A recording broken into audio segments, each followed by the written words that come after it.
ദൈവിക മൂല്യങ്ങൾക്ക് വില കൽപ്പിക്കാതെയും ജീവിക്കുന്ന ഒരു കുടുംബം നമ്മുടെ വ്യക്തിപരമായ ആവശ്യങ്ങൾക്ക് സന്തോഷങ്ങൾക്ക് മുൻതൂക്കം നൽകുമ്പോൾ മറന്നുപോകുന്ന കുടുംബ പ്രാർത്ഥനയും ബൈബിൾ വായനയും ദൈവിക പുണ്യങ്ങളും തിരിച്ചു കൊണ്ടുവരാൻ നമുക്ക് ശ്രമിക്കാം. ഞങ്ങൾ അവതരിപ്പിക്കുന്നു വെഞ്ചരിപ്പ്.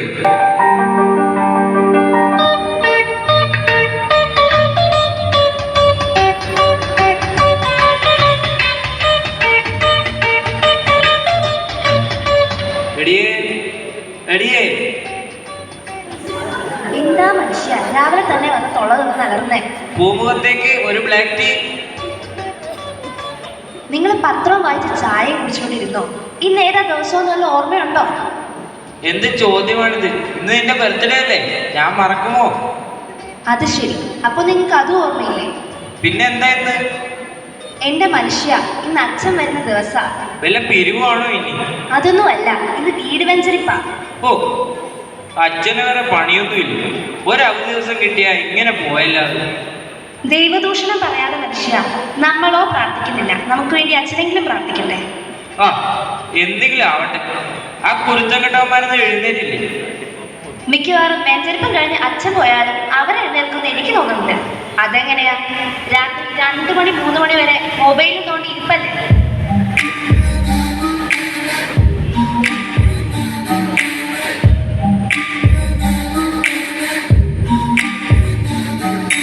സമയം 12 മണി ആയതേ ഉള്ളല്ലോ. സാറിന് നേരത്തെയാണല്ലോ. വെറുതെ ഇവിടെ തലയിൽ ചൊറിഞ്ഞോണ്ട് നിൽക്കാതെ ബാക്കിയുള്ളതിനെ കൂടി എഴുന്നേൽപ്പിക്ക്. എന്നിട്ട് പോയാൽ മുറിയൊക്കെ ഒന്ന് വൃത്തിയാക്കിക്ക്.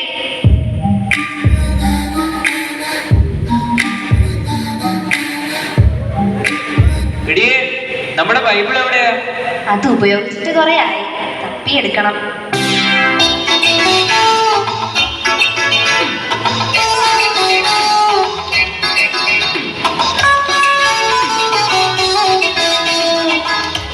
എല്ലാവരോടുമായിട്ട് പറയാം, വേഗം ബൈബിള് തപ്പിയെടുത്തോ. അച്ഛൻ വരുമ്പോ ഇവിടെ ബൈബിളില്ലാന്ന് വന്നാ നാണക്കേടാ.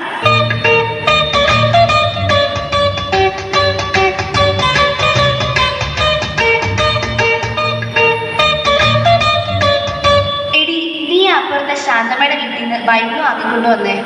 എന്തിനാ അമ്മ ശാന്തി ആന്റിയുടെ വീട്ടിൽ പോണേ? മേരി ആന്റിക്ക് ഗേൾസിലെ ആത്തി. കഴിഞ്ഞ ആഴ്ച അവരുടെ പട്ടി നമ്മുടെ പൂച്ചയെ ഓടിച്ചെന്ന് പറഞ്ഞ് ഞാൻ വഴക്കുണ്ടാക്കിയില്ലേ? അന്ന് പുറത്തു പറയാൻ കൊള്ളാത്തതല്ല ഞാൻ അവളെ വിളിച്ചതാ. മാത്രമല്ല, അവളുടെ സ്വഭാവം മോശം. നീ വേഗം പോയിട്ട് ശാന്തമ്മയുടെ വീട്ടിൽ പോയി വാങ്ങിച്ചോണ്ട് വാ.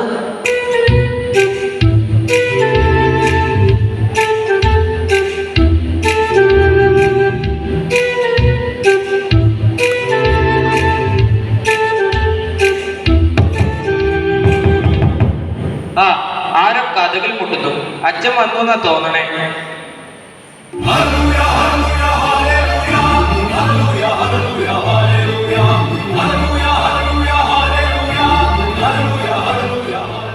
ഈശോ മിശിഹായ്ക്ക് സ്തുതിയായിരിക്കട്ടെ.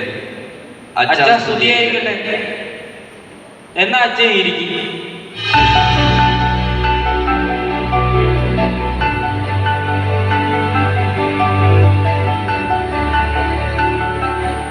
മൈക്കിളെ, കുറച്ചു നാളായല്ലോ പള്ളിയിലേക്കൊക്കെ കണ്ടിട്ട്. ഒന്നും പറയണ്ട അച്ഛ, ആകപ്പാട് ജോലി ഇല്ലാതെ കിട്ടുന്ന ഒരു ദിവസം ഞായറാഴ്ച, എന്നിട്ട് രാവിലെ പള്ളിയിൽ പോയ പകുതി ദിവസം പോക്കാം. ഞായറാഴ്ച കുർബാന കടമുള്ള ദിവസമാണെന്ന് അറിയില്ലേ? അച്ഛാ, കടത്തിന്റെ കാര്യം പറഞ്ഞപ്പോഴാ, അപ്പുറത്തെ വീട്ടിലെ മേരി 1000 രൂപ കടം വാങ്ങിയിട്ട് ഇതുവരെ തന്നിട്ടില്ല. എന്നും അവിടെ പോയി തെറി വിളിക്കാൻ എനിക്ക് വയ്യച്ചു. ആ കടമല്ല, ഞായറാഴ്ച കുർബാന നന്നായി ഒരുങ്ങി പങ്കെടുക്കണമെന്നാണ് ഉദ്ദേശിച്ചത്. അച്ഛൻ ആ പറഞ്ഞത് നേരാണ്. ഈ ഇടവകയിൽ ഏറ്റവും നന്നായിട്ട് ഒരുങ്ങി വരുന്നത് ഞാനാ. എടാ മോനെ, എന്നെ പള്ളിയിലോട്ടൊക്കെ കണ്ടിട്ട് കുറെ നാളായല്ലോടാ. ലാസ്റ്റ് എന്നാ അച്ഛാ പള്ളിയിൽ ഫുഡുണ്ടായിരുന്നേ? ഓണത്തിനല്ലേ? ആ, എന്നാ ഞാൻ വന്നേ. ഓ എന്റെ കർത്താവേ. എടാ, നിന്റെ കാര്യം എങ്ങനെയാ? ഇൻട്രസ്റ്റ് ഇല്ലാത്തത് കൊണ്ടല്ല അച്ഛാ, ഭയങ്കര തിരക്കാ. രാവിലെ ബാഡ്മിന്റൺ ക്ലാസ്, ട്യൂഷൻ, പിന്നെ വൈകുന്നേരം ഡാൻസ് ക്ലാസ്. ഒട്ടും സമയമില്ല. ഓ, അപ്പൊ ചുരുക്കി പറഞ്ഞ ഇതിനിടയ്ക്ക് ഒഴിവാക്കാൻ പറ്റുന്നത് പള്ളിയും കുർബാനയും മാത്രമാണെന്ന് സാരം. എടാ, അപ്പോൾ നീയോ? അച്ഛാ, അന്ന് മറ്റേ പെരുന്നാളിന് തല്ലുണ്ടായില്ലേ, ഞാനാ അച്ഛാ അതിനെ ലീഡ് ചെയ്തത്. കർത്താവേ, ഇതൊക്കെ ഏത് ജന്മങ്ങൾ. മക്കളെ, ഈ കുർബാനയ്ക്കും സൺഡേ സ്കൂളിനുമൊക്കെ ജീവിതത്തിൽ വലിയ പ്രാധാന്യമുണ്ട്. അങ്ങനെ പറഞ്ഞു കൊടുക്കച്ചോ. ഞാൻ പറഞ്ഞ ഇവർക്ക് ഒരു അനുസരണയില്ല. അതിന് നിങ്ങൾ എല്ലാ ഞായറാഴ്ചയും പള്ളി വരാറുണ്ടോ? ഇല്ലച്ച, സൗകര്യം ഒത്തു വരുമ്പോഴൊക്കെ വരാറുണ്ട്. കുടുംബ പ്രാർത്ഥന എങ്കിലും ഉണ്ടോ? അതങ്ങനെയല്ല അച്ഛ. വർക്ക് കഴിഞ്ഞ് വന്നിട്ട് ഇതിനൊന്നും സമയം കിട്ടില്ല. പിള്ളേരുടെ കാര്യമാണെങ്കിൽ ട്യൂഷൻ ഇല്ലാതെ ഒന്നും നടക്കില്ല. അച്ഛാ, ട്യൂഷൻ മാത്രമല്ല, എൻട്രൻസ് കോച്ചിങ് കൂടെ ഉണ്ട്. എന്റെ മക്കളെ, നിങ്ങൾക്ക് ഇതിനിടയ്ക്ക് ഭക്ഷണം കഴിക്കാൻ സമയം കിട്ടാറുണ്ടോ? ഫുഡ് മുടങ്ങിയാലും കുളി മുടങ്ങിയാലും ട്യൂഷൻ മുടങ്ങാൻ പാടില്ല. അതാണ് ഇവിടുത്തെ. എന്റെ ദൈവമേ, ഇതിലും നല്ലത് കുതിരവട്ടമായിരുന്നു. എന്നാ നമുക്കിനി പ്രാർത്ഥിക്കാം. നീ ആ ബൈബിൾ എടുത്ത് എഫേസോസ് 5:22 മുതലങ്ങ് വായിച്ചേ.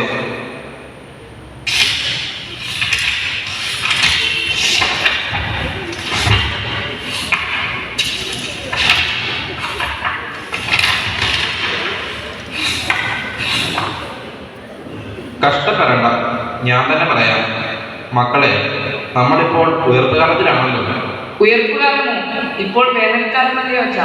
മിണ്ടാതിരിക്കടാ. മിണ്ടാതിരിക്കാൻ വേണ്ട കാര്യമില്ല. വേദപാഠമില്ലാതെ ട്യൂഷന് വിട്ടാൽ ഇക്കാര്യങ്ങളൊക്കെ എന്നെ അറിയും. ഉയർപ്പെന്നാൽ നവജീവിതത്തിന്റെ കാലമല്ലേ? പാപം നിറഞ്ഞ പഴയ മനുഷ്യനെ ഒഴിഞ്ഞു മാറ്റി നിസ്സഹായി പുതിയ മനുഷ്യനാകാൻ ദൈവം ആഹ്വാനം ചെയ്യുന്നു. എന്നാൽ നമ്മളോ വീണ്ടും പാപത്തിന്റെ വഴിയിൽ സഞ്ചരിക്കുന്നു.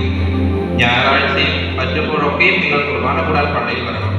പിന്നെ കുടുംബ പ്രാർത്ഥനയും മുടങ്ങരുത്. ഇതൊക്കെ പറ്റുന്ന കാര്യമാണോ അച്ഛൻ? ഇതൊക്കെ നമുക്ക് പറ്റണം. ദൈവത്തിനായിരിക്കണം നമ്മുടെ ജീവിതത്തിന് ഒന്നാം സ്ഥാനം. ഇവിടെ നമ്മൾ ഉണ്ടാക്കുന്ന പേരിന്റെ ഒന്നും മരിച്ചാൽ നമുക്ക് കൊണ്ടുപോകാൻ പറ്റത്തില്ല. മക്കളെ ദൈവത്തിലേക്ക് നയിക്കേണ്ടത് മാതാപിതാക്കളുടെ ഉത്തരവാദിത്തമാണ്. ഇനി നിങ്ങളെല്ലാം സ്ഥിരമായി പള്ളിയിൽ കണ്ടേക്കണം.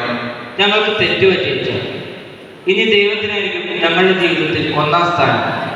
ഞായറാഴ്ച കുർബാന ഞങ്ങൾ മുടക്കത്തില്ല. കുടുംബ പ്രാർത്ഥനയും മുടക്കത്തില്ല അച്ഛാ. ദൈവത്തിന് സ്തുതി. ഇന്ന് ഈ കുടുംബത്തിന് രക്ഷ കരുന്നിരിക്കുന്നു.